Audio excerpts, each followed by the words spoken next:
this computer. So, ladies and gentlemen, good afternoon from Greece. Even good afternoon, even to Austria, because it's 8 minutes past 12. I would like to welcome the two speakers that we have today. First of all, I would like to thank Julia Marinaccio for the introduction of these two excellent scientists. We have together with us Dr. Sandra Petersman and Professor Matthias Brandstotter from the Carinthia University of Applied Science, that they are going to provide today a seminar talk on the topic 3D printing meets robotics, an overview of these technologies and their synergies, current projects, and open research questions. From the title, you can see that we have a lot of things to discuss because the challenges are there and the open research questions are there. So I encourage you to keep questions in order to discuss, because this is the main motivation for this series of talks that we ran the last 3 years. Few words about the speakers. Sandra Petersman earned her PhD in plastics engineering from Leoben University, Monta Università Leoben. She's currently working as a senior researcher at the Admire Research Center at Carinthia University of Applied Sciences, where she's primarily responsible for the area of materials. Her focus is on bio-based and biodegradable polymers and their combination with natural materials for 3D printing. So excellent that we have an input now from the materials point of view regarding what we use for 3D printing. And then we have Professor Matthias Brandstotter. Few words about Matthias. He studied mechanical engineering at TU Graz, specializing in mechatronics, control engineering, and robotics. After his PhD in robotics in Tyrol, he worked at Joneum Research in Klagenfurt as deputy director. Since 2022, he has held a professorship for robotics and mechatronic systems at Carinthia University of Applied Sciences and heads the Admire Research Center. So we are very happy to have both of you. I will give the floor to Matthias, because this is, the guidelines that I have in order to start today's discussion. Thanks again for your contribution. We appreciate it a lot. Thank you. So thank you so much having us today and give us the opportunity to talk a bit with you about 3D printing and robotics. So yes, I have the honor to start the first part of the presentation, and the second part will be done by Sandra Petersman, my colleague, and here at the Admire Research Center. So we are talking about 3D printing and robotics, an overview of these technologies and current project. We give you an insight and also talk about some open research questions. First of all, a really short introduction on where we are. So we are in Austria, in Carinthia. This is one of the buildings. And some numbers. We are not a big university. As you can see here, approximately 3,500 students, and 20% are from abroad, so 327 international students from 67 nations. We have 3 core fields, so in health and social science, engineering and management. So we are in the engineering department, and we have degrees in master and bachelor level. So at the University of Applied Sciences here in Carinthia, we have research centers and research groups, and one primary research focus is additive manufacturing. And we are the biggest center dealing with this topic. It's called Admire. And Admire stands for Additive Manufacturing, Intelligent Robotics and Engineering. So we are working on polymer materials and smart robotics and engineering. So then we have another research group, AVIS it's called, Additive Manufacturing Agile Virtual Systems for Product Design. And they are focusing on metals and on more the economical part, let's say it that way, And then we have a third group here. It's called SysMat. It's also a research center. Quite interesting things from the engineering point of view, because they're working a lot with smart materials for industry and society of the future. So this is a little bit marketing, but smart materials are really great, and to combine these things together. So we collaborate a lot in different kind of projects and project proposals. So the Admire Research Center, this is what we would like to talk with you today, and our topics that what we cover here. And as I said, additive manufacturing, intelligent robotics and engineering, that's the long version of our name. We have 13 fixed employees. We have 4 PhD or 4.5, let's say, PhD candidates. Then junior and senior researchers. Then 4 associate professors, which are also employees of the university and help us in specific questions and yeah, supports us. We have a lot of student projects, so the students are included in the research projects, and they do also the bachelor and master thesis with us. So approximately 10 all over the time. We have direct collaborations with the students. So our focus is extrusion-based additive manufacturing. So that means you have a material and you have an extrusion head, and the material will be heated and then comes up through the extrusion component, and then you do this additive manufacturing task. We have interdisciplinary research in robotics and 3D printing, because my history is robotics, and the 3D printer can also be seen as, yeah, let's say a robotic machine, because there are not that many differences. So you have actuators and you have something, we call it kinematic serial chain. And then you have an end effector or an other part that will be used and many or yeah, transferred and moved through the space. And so this from a kinematic point of view, they are really close. And we are dealing a lot with materials, so bio-based and biodegradable materials, also recycled materials. That's important for us. And we try to transfer and sharing our knowledge, yeah, on the different levels. So from schoolers to experts. So we are divided in 4 groups. The first area is material. And because Sandra is also in the call, maybe you would like to say some words about your area, because every area is led by one leader. And Sandra Petersmann leads the material group. Maybe some words about your area would be nice, and to say hello to the audience. Hello, thank you also from my side that I can be here today, and for the invitation and the introduction. So I'm senior research head at my research center, and I'm leading the materials group. So in terms of materials, we are not really developing new material. It's more like we are testing a lot of different materials with 3D printing. So all polymeric materials with different infills, either short fibers, endless fibers, or some natural infills. And we are dealing a lot with bio-based and recycled materials, as Matthias said. And yes, this is mostly it. Thank you very much. The second group is design. So whenever you would like to design products and do it in a modern way, then you have to think about topology optimization and generative design. So we have 3 PhD students working in this area. And also important is here the design for additive manufacturing.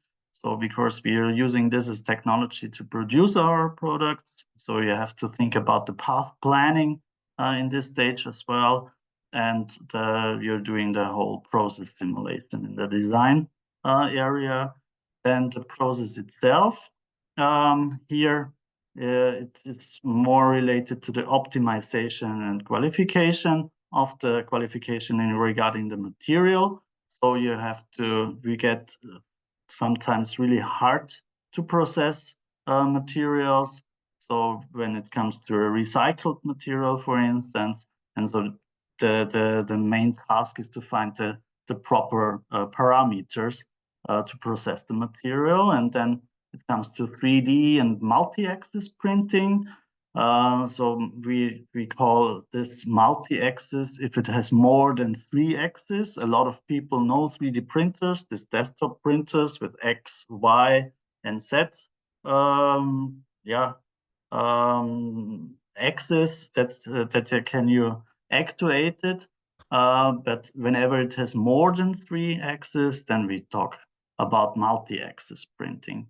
And yes, the whole thing about the polymer printing. And when it comes to the applications, this is our fourth area.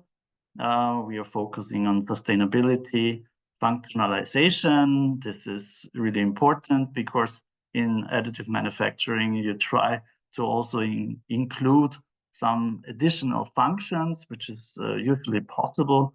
And the modularization, for instance, when it comes, for instance, for medical applications, where we look on the individualization from patient to patient, but also modularize our solution in such a way that it can be combined to the specific need of the patient. So our infrastructure, let's have a short look on what we have. We have a really big printer. It's you cannot see it on the picture how huge it is, but you can print 1.2 times 1.2 meters and approximately 1 meter in high. Really big objects here. And it was a quite expensive machine that we have. This is a machine from an Austria manufacturer, especially also adapted for our needs. And then we have here Poland printer from where we can print pellets. What this is, I will show you a little bit later, but we can fill in 4 different materials from really soft materials to stiff one, and can print multi-material objects with that. That's quite important and crazy. And here we have a 5-axis printer. This first one, this Hage printer, which is quite huge, has also 5 axes. So these 2 are 5-axis printers. And then we have 2 more printers. One is the Mark Forge Mark 1 printer, which has an additional rotary axis, as you can maybe slightly see here on this picture. So this has an additional axis, and we can print on this cylinder. And then we have a printer especially for medical applications. It's a Orfona or POTS printer for dental applications. And a lot of more. If I'm right, we have access and in some 20 or 25 printers where we can use here at the university. Regarding robots, also here, conventional robot that almost every institute that deals with robots has. So a UR robot, this is a UR3. So there's a 6 degree of freedom robot with 3 kilogram payload maximum. And then a Franca Emica or Franco Robotics is the right name now from this company, because they were bought by HR Robotics. So this Franca Emica Panda robot, quite known in the community. And then we have this combination of a mobile robot, a mobile industrial robot, the MIR 100, together with a UR10, it's a mobile manipulator, what we will also use for 3D printing as one of our main goals. And here, as you can see here, a Farino FR10 that we will use to harvest fruits and vegetables together with a company located in Austria. So we are developing a machine for robots that can be used as a service. So you will rent this robot whenever you need a helper to harvest, as I said, fruits or vegetables. What we also have, and it's really close to the combination of these two fields of robotics and 3D printing, are grippers, as you can see here a lot. So this is a Schunk SVH hand, with 20 degrees of freedom, and it's quite expensive. What we are doing here is we equip additional sensors on the fingertips. So whenever you grasp something, that you will get a feedback of the object. And what we will also do in future with a student project, with a master student, to get sensor data from the upper limb, and then we can control the hand as much as possible. So this is one of our has been done by Otto Bock and others, but they usually restricted a lot in the capabilities on the actuation of such a hand. And of course, we have the possibility to try that out, how far we can go. We will do that in a master thesis. We have other grippers, as you can see here, really soft fingers, and where also you can be equipped with sensors. This gripper is from the Kinova robot, which is especially designed to feed people, which have difficulties to do it by themselves. So they need some robotic support. And what we also have is this haptic force feedback joystick, which is quite interesting, where you really can control them the robots that we have seen before. These robots are, all of them are cobots, as some of you maybe know. So they can be used in human-robot collaboration tasks. So they are sensitive.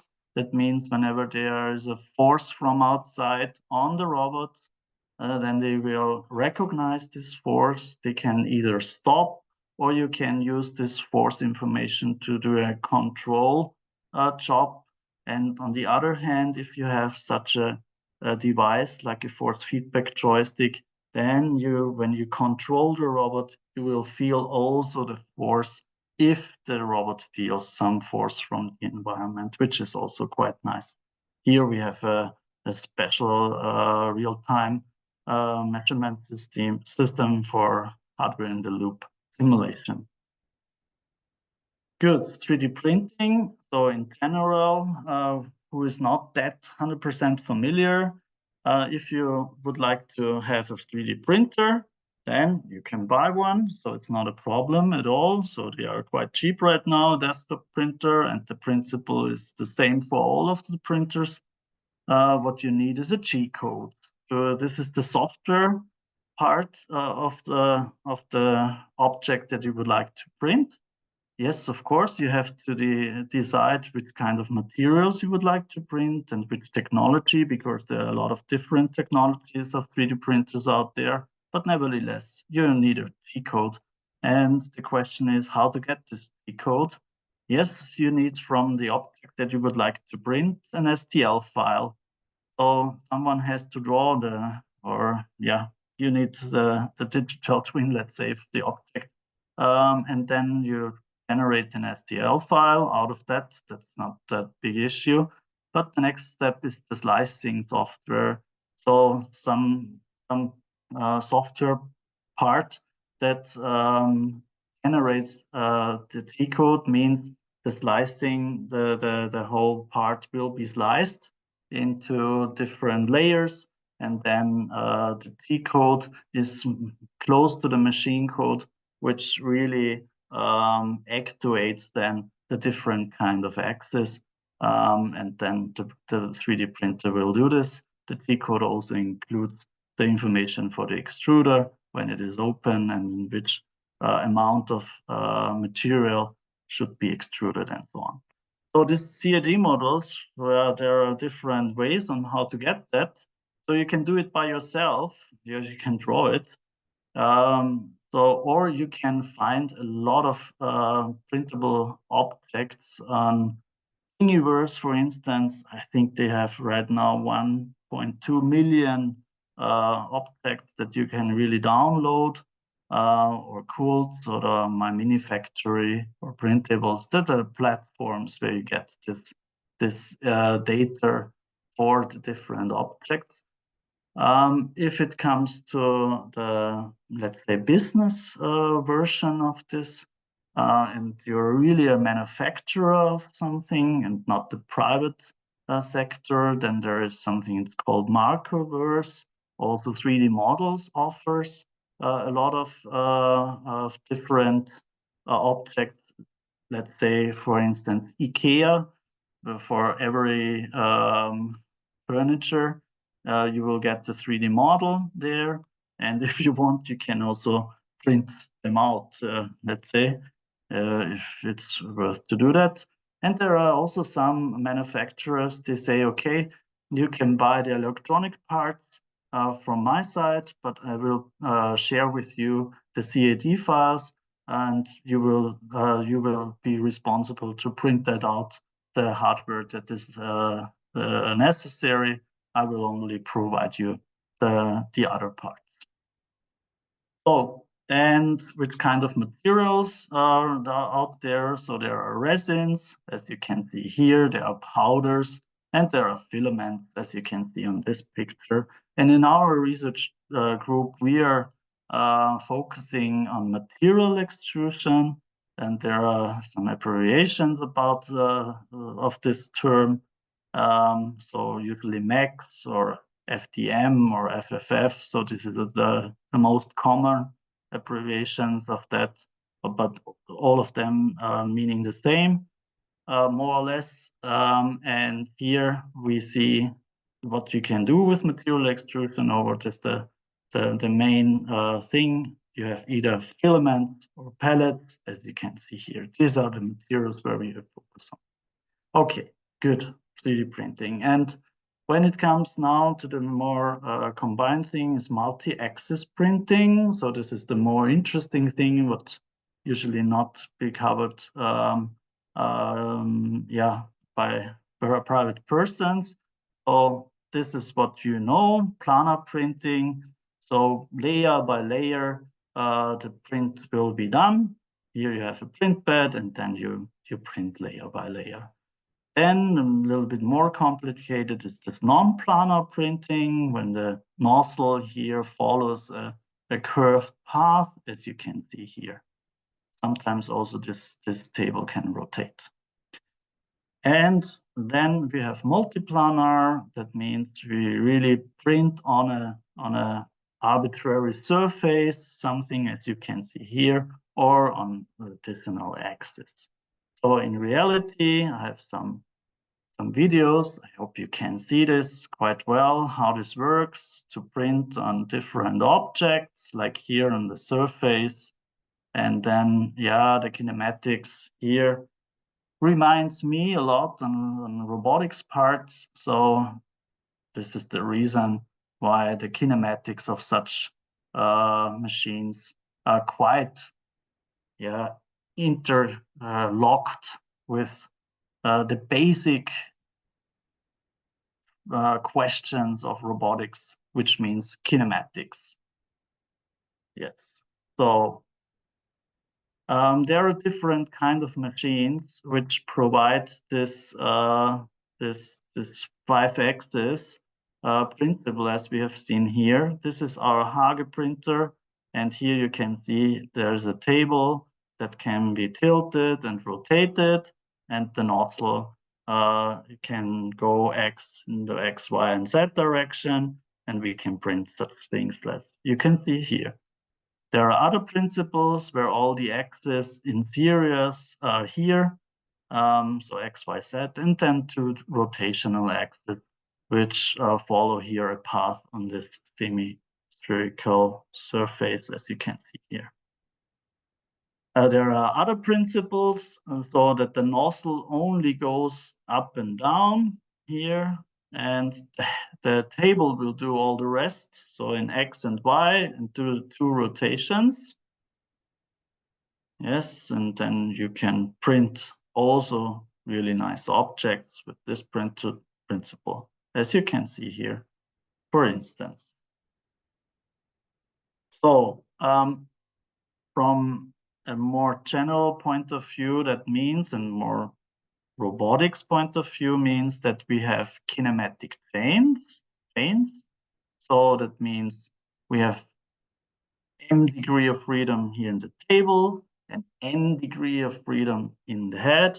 And here's the nozzle, here's the printed object, and what you have here is the gravity in between. So, and as we saw, there are different versions. So with n and m, always 5. N plus m is always 5. But yeah, they are distributed, the numbers. So, but at the end, you can print more or less the same. And all of these solutions, as you can see, use 5 axes. And the question maybe is, why do you use 5 axes, although the freedom of the Euclidean space is 6, so x, y, z, and the rotation about all the 3 axes. And the reason is because the symmetry of the nozzle and this extrusion process. So it doesn't matter if you rotate the nozzle through its axis. So if this is the nozzle and you rotate the nozzle, then it doesn't matter. So what is the result out of that? You win 1 degree of freedom, or 1 degree of freedom is not necessary. And in other words, 5 axes is enough to print any 3D object with these machines. And this is the reason why you usually only have 5 axis printers and not 6 degree of freedom robots or axes in such printers. Nevertheless, if you would like to use robots, then you can print much more difficult objects, like you can see here with the KUKA used to make these strange lattices, as you can see here, or when it comes to endless fibers. There's no video behind, but endless fibers is something really special, because if you have endless fiber, then this endless fiber should be printed continuously all over the time, and you cannot stop so easily and then go to some other place and start printing again. If you do that, then you have to cut the endless fiber, and this is something that you don't want to do. So you have to find a trajectory or a path that is really closed, and you can follow always this path. And it will also be nice if this path can be moved with a constant speed. And from a mathematical point of view, this is not that easy to find a path and follow this always with a constant speed. So you have to really think about the design on how to describe this kind of curves. So right now, the state of the art is, as we have seen, we have a CAD model, we get this STL file, then we do the slicing process, get the G-code out. And in future, what we are working on, and this is the research part, is that bringing in here a path planning much more in the sense of how we program robots.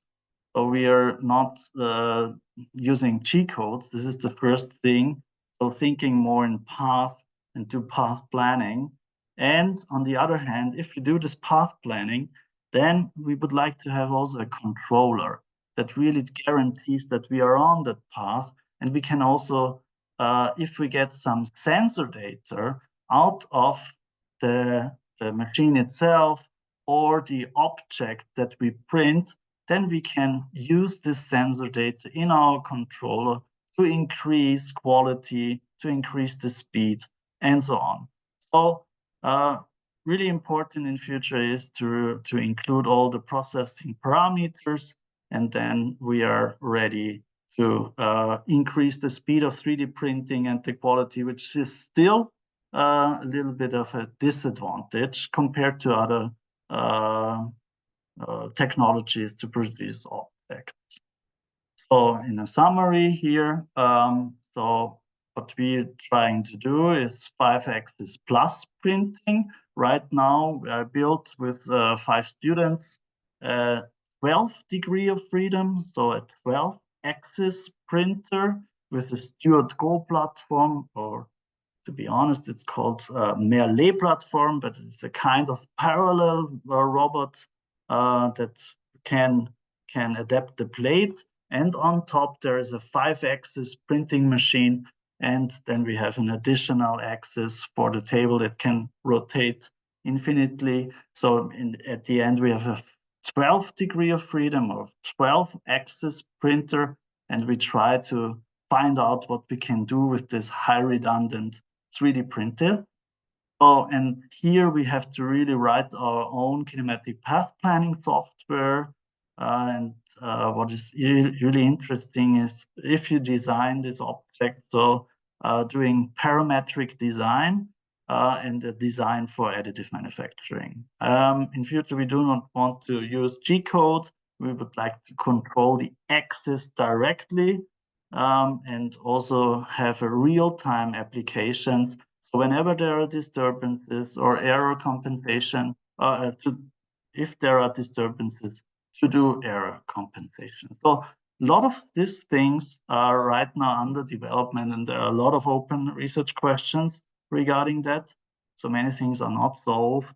And yeah, we're working on this. And we have a lot of projects, and so I would like to hand over to Sandra. So thank you. So I I would- will open it again. So now, also one. Oh, oops.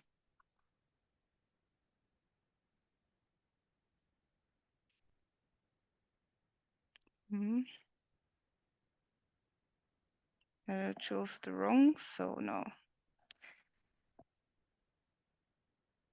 Nope.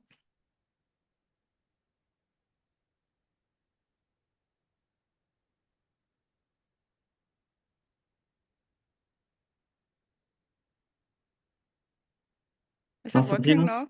Yes, we can see it. Okay. So now I can say some words to the projects we're working on. Here's an overview of most of our projects. So like we can differentiate between projects which are more working on the materials side. So trying to test to print different materials. And here more the projects which are dealing with the medical side. So we have a lot of projects in the medical industry, and I will say some words in more detail to the projects. Starting with our biggest project, it's the eyelid project. It is 60 months, and it started with 2021 to 2022. And it's eyelid means intelligent, lightweight, functional, and hybrid 3D printing for medical assistive devices. And we're focusing in 2 different medical assistive devices. One is like hand assistive devices, like orthosis, and the other one is prosthesis for the lower limb. So the difference we can see already, orthosis are on the still part which is still there, and the prosthesis is replacing a part of the body which is missing. And the aim of the project is filling the gap in a user-centered fabrication of medical assistive devices. So one of the advantages of 3D printing is that you can do really customized products which are really developed for the human and his individual body. So that's why it's really famous in the medical world. And we also aim to develop a hybrid material printing technique and spatial 3D printing, so multi-axial printing of optimized lattice structures, including sensors and actuators. If we see, we have different work package, different PhDs working on this topic. So we have a variety of different topics we're dealing with, starting with as well the material selection, testing of different materials, but material always goes hand in hand also with this design. So we are looking at different multi-material concepts, multi-material topology optimization. We're working with lattice structures and this testing of different lattice structures. So how can we optimize the properties by only changing the structure, not the material? And then one important part like customization, what I said before, and multi-axis printing. And also we are including fibers and actuators and sensors to the prosthesis so that these prostheses are also smart and measure some data. Then a small project, which is actually going hand in hand with the ALET project, is now finished last year. It is the 5DCF. This means 5-axis printing continuous fibers on a mold. So here we were really focusing on printing on already molds which are already there, like in the video Matthias showed before. So the mold is like rotating and we are printing on it, and afterwards we can put out the mold and then we have a structure which would be ideally something like this then at the end. The next project is Protea. It's again working on prosthesis. But here more focusing on really the well-being of the person wearing it. So we are looking really into how to optimize it for body, also deal with gender sensitive aspects. So because they need to be varied for every person, for especially also for pregnant women, because the body weight is changing really fast. So they will need to change the prosthesis fast, or the prosthesis can somehow be adapted to this change during pregnancy. And yeah, this is what we are dealing with in this Protea project. Then Amaze. This is also for prosthesis. So we have a lot of projects here, but again, with another focus, it's really focusing actually on the sensors, which can be used to track data. How can the data be stored and be used afterwards? Here, short video also where we adapted the robot and used it to checking some of our sensors. So it's not playing. I know it's playing. Yes, checking different of our sensors. We are buying sensors, but we're also printing some sensors and testing everything. And also how the materials work together, because it's also important that you have materials which can be then maybe need to be in skin contact or not. You need to reconsider everything. So. Then another project in the medical field is NanoGo 3D. So here we're dealing with shoe soles and with a focus on ski soles. And here we also are sensorizing the insoles, and we deal again with lattice structures. So to find the perfect structures to develop a lightweight but flexible insole with 3D printing with biocompatible material.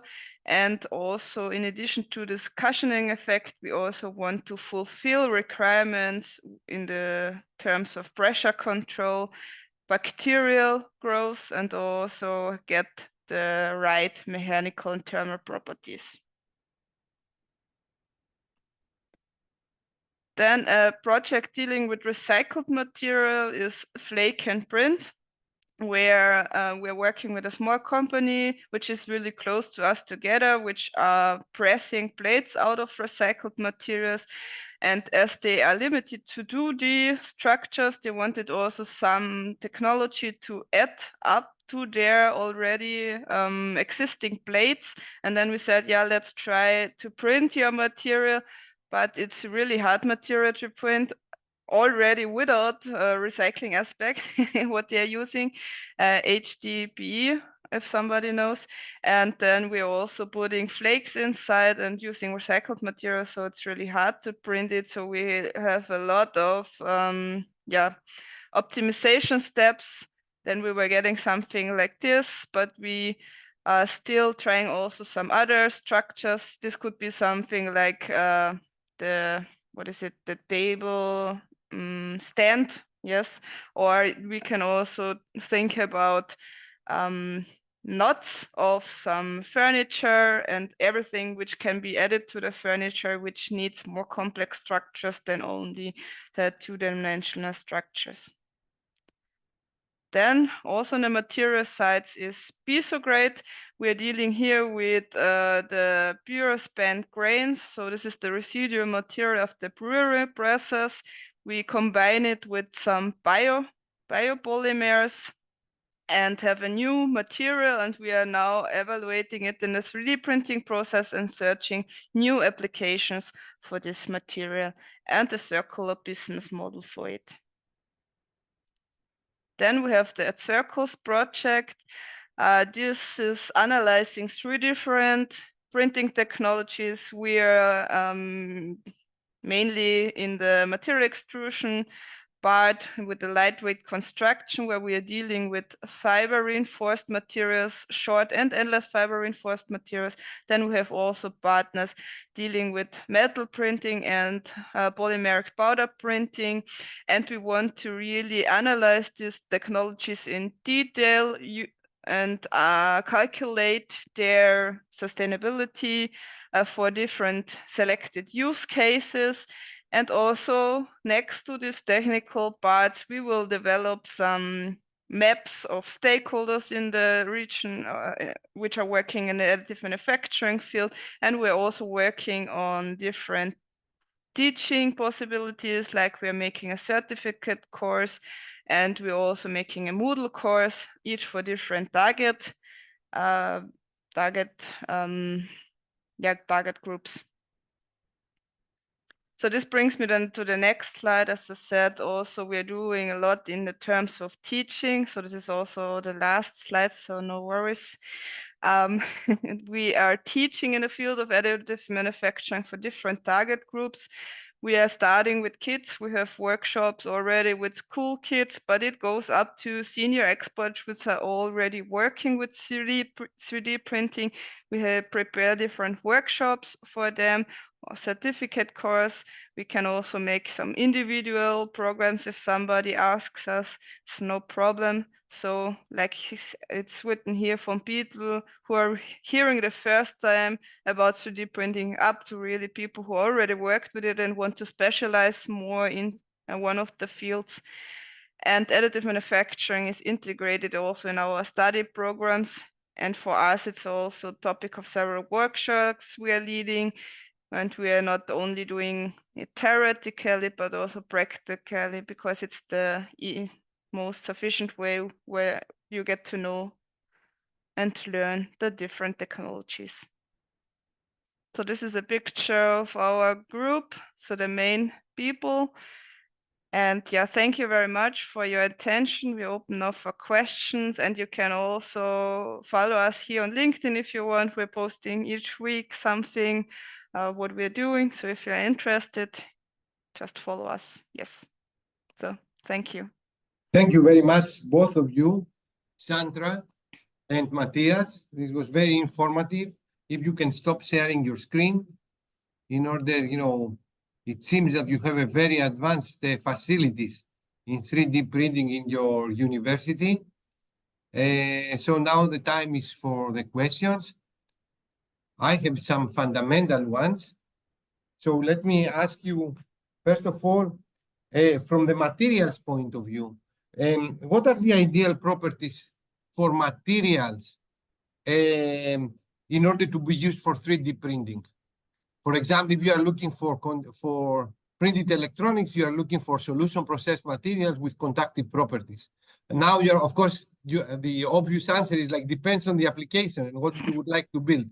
But regarding from the printing point of view, I mean, one thing that I can think is like it should be solution processed material in order to create, you know, an ink and then through, I have no idea. I mean, this is what I'm waiting from you. So what are the ideal properties? If someone is doing research in material science, so what are the main properties that you should check for 3D printing applications based on the technology of the 3D printers as well, I suspect? Yes, this would be my first answer. It's based on the technology you're using. As we saw before, we have powders, we have resins, we have filaments, we have pellets. And our main focus, as Matthias already said, is filaments and pellets. So if we are talking about inks and conductive inks, this is more than a topic of one of our partners, which is the Silicon Austria Labs. They're really working a lot with inks and conductive inks. And in our projects, we are working also together with them in this part. Here, it's really difficult to say the real properties, but it mostly depends on the viscosity of the material. It shouldn't be too much liquid, so like water, and shouldn't be too viscous, otherwise it's not printing that well. And for our case, like filaments and pellets, here it's also similar version. So if the viscosity is getting too high, if it's getting too hard to really push the material out of the nozzle, then the printing process is getting more and more difficult. And as well, also several polymers tend to shrink a lot. So this is also getting then difficult to print with these materials. Like also I said in the project, we have HDPE. So this is a material which is warping and shrinking a lot. You really need to know how you need to print it, otherwise it's not working. So it's not only the material itself, it's also you can do a lot with the process, but as for example, in terms of recycled material, it's sometimes really getting hard because you have different polymers coming together, or even if it's the same polymer, different additives and different colors already change the melting point of the material. So some parts of the material need a higher melting point and some parts a lower melting point, and then it's always a compromise in the quality at the end. Yes. Is there any minimum threshold regarding the melting point of the materials that we are using right now in 3D printing? Not really. Therefore, you have different technologies to print the different materials. Yes. Oh, okay. And my last question is like, what about the future? Like, what about the application of 2D materials in 3D printing?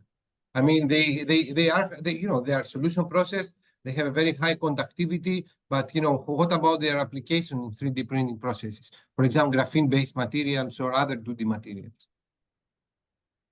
Yeah, we saw a lot of applications, like all the sensorized applications, like the shoe insoles. We worked with graphene material. Excellent.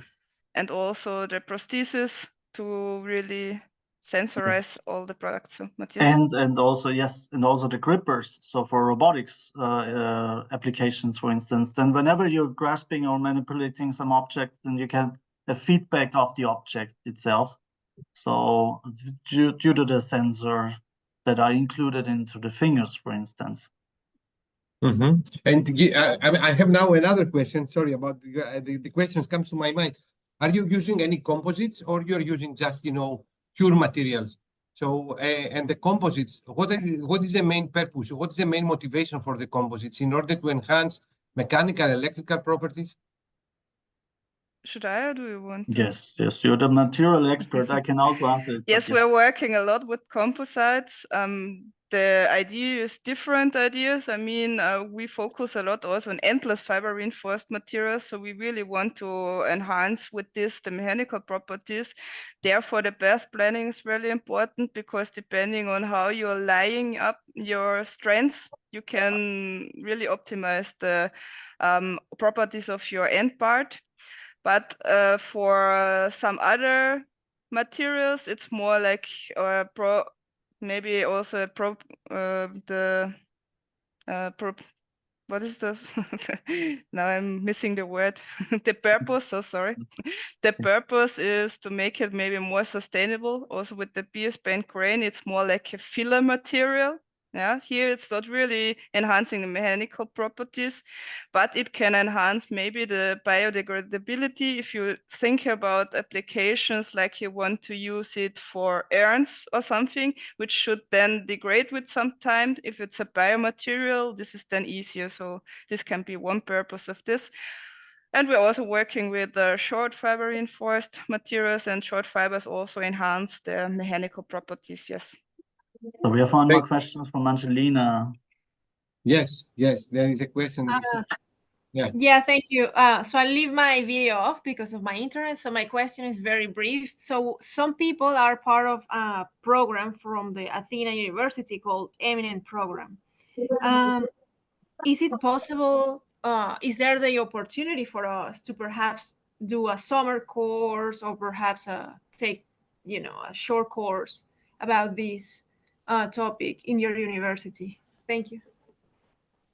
If I can answer, as the first host of this Erasmus Mundus program in Hellenic Mediterranean University, for sure, Angelina, and this is something that I have kept on my note. I can invite people in this topic if you are interested in robotics and 3D printing, and we can have specific Athena talks in 3D printing and robotics. So people like Sandra and Matthias and Sandra, they are going to be invited for the purposes of our joint master degree. Oh, that's great. That's amazing. And more than this, Angelina, with QAS, we have an agreement, mobility agreement for students. So even your final thesis can happen. Sandra and Matthias, these students are funded by Erasmus Mundus that we have. So we are not going to request any money from your side. Just do not be scared on what I'm going to say to Angelina. So Angelina, you can also implement your final thesis in the laboratories like this one of Matthias and Sandra. That's fantastic. Thank you. The prosthesis and helping patients was very interesting to me. Thank you so much. Thank you. Yes. Thank you. So this and is I'd one like of also to congratulate QAS because QAS has funded to another alliance, and I'm very happy for them. Yeah, thank you so much. So and for the Admire Research Center, so we're always trying to get projects, helping people or enhance or doing some sustainable projects. So this is important for us. Excellent. Any other questions? I would like to ask, one question. Khalil, the floor is yours. Okay, thank you. Can you hear me? Yeah, Yes. very well. Khalil is a student from Tunisia, am I right? Yes, I'm also a participant in the Eminent program, and I do have a few questions, three main questions concerning the topic. So at some point you mentioned endless fiber printing. I'm not sure that I fully understand the concept. Is it related to carbon fiber? And if not, what's the point of endless fiber? Like, it sounds like a constraint of continuously printing with the same fiber without stopping. Like, I'm not sure I understand fully the use of the constraint. Is it a matter of structural strength or something like that, or am I misunderstanding the issue? Sandra, would you like? Yeah, I can say something, you can add something if you want. Yes, let's try it that way. Yes. I mean, for endless fibers, there are different options for printing. Either you already have an endless fiber, so you put in an endless fiber into the filament before and you already have it, or the filament and the fiber are coming directly in the process together. And it's really because it's giving more mechanical strength. There are many studies where they only had like the material and then they strengthened it. You don't need to do the whole part with the endless fiber. You can only print like maybe the prosthesis. You can print the shaft and then you can like reinforce it. It's like a reinforcement. You can print on the structure which is already there and reinforce it and strengthen the part. With carbon fibers, yes, of course, you can. We are mostly actually dealing with carbon fibers in some some project where it's really going about sustainability. We're also dealing and looking at like flex fibers or something in this direction. But when it comes to really structural parts and enhancing the mechanical properties, it's mostly we're talking about the carbon fibers. But we already also can see it for glass fibers and aramid fibers. We printed some parts without fibers, only the matrix material, and then edit it, and you can really feel already, like for example, flexure strength or whatever you need, that it's enhanced by using the fibers. Yes, and you can also think on natural fibers from any plant with that gives you maybe this comparable properties. And from the robotics point of view, it's quite interesting because you're far away from the slicing methods. Right now, you really have to do a path planning there. Therefore. I see. That's actually very interesting. I didn't realize that it was possible to integrate a filament alongside, like a fiber alongside the filament as you're printing. That sounds like a really interesting idea. I'm sorry, Dr. Costas, you were about to say something? No. Please go ahead. If you have... Thank you. So yeah, this sounds very interesting, and especially concerning that carbon fiber has and fibers in general have their own manufacturing limitations and all of that. Like the combination of both techniques sounds very interesting. I do have another question concerning G-code. So at some point, I think Dr. Matthias mentioned that they want to move away from G-code and code directly for the axes. Wouldn't that harm portability and as well as like abstraction in terms of the ability to print from the software? Like you would have to have direct familiarity with the final machine in order to be able to make use of the axes directly. Like, wouldn't that harm portability as well as abstraction a bit? Yes, of course it will. It will. Nevertheless, so this G-code, let's say, methods are quite old. So since your CNC machines were developed, so 30 years ago or 40 years ago, they used this kind of coding style, and we are really restricted with that. And we cannot cover all the things that could be done if you go the, let's say, more modern robotics way to control such machines. So to be honest, we are trying always to deliver both options, so either G-code or direct motor controlled versions. Nevertheless, not always you can transfer the code to G-codes. Sometimes it is only possible with the, let's say, more modern spiralized version. So whenever we are talking then not for slicing anymore, we are talking for spiralizing the object. Right, yes, that makes sense. Thank you very much for the answers. Thank you very much for your time. Questions? This was very interesting, honestly. Thank you. And that's it for me. Thank you. And we can also give a talk about fiber printing once, it's also no problem. Sandra, any proposals are recorded right now. It's like a commitment. I will keep it as a no. Thank you. And I have the final question, because also we have overpassed the slot that we have. It's like I'm going into the material science. Matthias, I'm sorry, I'm going to Sandra. So Sandra, when you are talking about composite materials, are we talking about, I mean, in physics, we are calling about doping, like you are establishing chemical bonds. Sometimes, you know, they are talking, the chemists, they are talking about this doping, this establishment of bonds is called functionalization. What kind of composites? I mean, when you are talking about composites, you are talking about the establishment of chemical bonds in the composite material. Am I right? You're not talking about just mixing of different things. Both. Both. I need to say And yes. how you Some- can increase the mechanical properties? I mean, if it's both. I mean, I cannot understand this. No, sometimes we're just like mixing what you say. We have a matrix material, and when we're putting in the fibers or the endless fibers or some fillers, it's like mixing. Yes. But if we're talking about the chemistry, we are also together with SysMat doing some stuff in the direction of smart materials. So materials which are changing their properties by an stimuli, so either by temperature, by current or something else, and changing here then the properties with the stimuli and adapting to some situations and changing the proper.